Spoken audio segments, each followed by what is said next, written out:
Hi everyone. In this video, I'm going to show you how to fix Focusrite Scarlett popping, crackling, and slow audio issues. Let's get started. These common audio glitches can ruin your recording or listening session, but they're usually caused by simple software or settings conflicts, and are very fixable.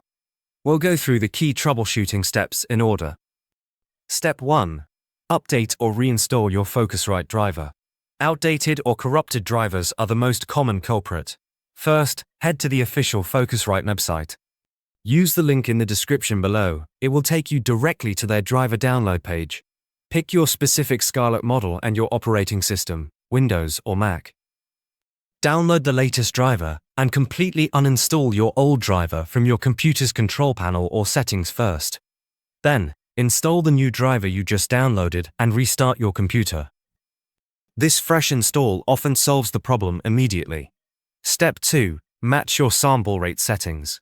If the issue persists, a mismatch between your Focusrite and your computer's audio settings is likely causing the crackles. You need to set the sample rate to the same value in two places.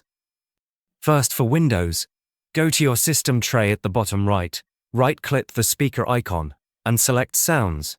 Go to the Playback tab, find your Focusrite device, and click Properties. Go to the Advanced tab. Here, set the default format to 24-bit, 44,100 Hz, studio quality.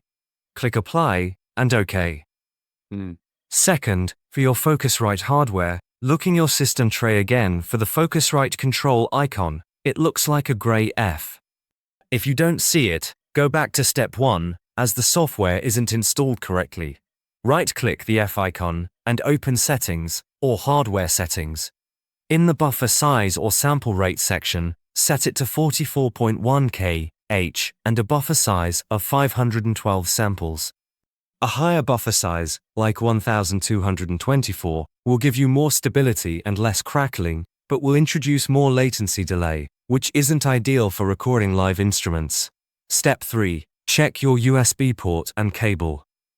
If you're still having problems, the issue could be physical. Many users report that Focusrite interfaces can be finicky with USB 3.0, the blue ports. Unplug your Scarlett from its current USB port. Locate a USB 2.0 port, usually black, on your computer, and plug the interface directly into it. Avoid using unpowered USB hubs, as they can't provide consistent power. Also, try using a different, high-quality USB cable to rule out a faulty cable. Following these 3 steps, updating your driver, matching your sample rates, and using a proper USB connection will resolve the vast majority of popping and crackling audio issues with your Focusrite Scarlett interface.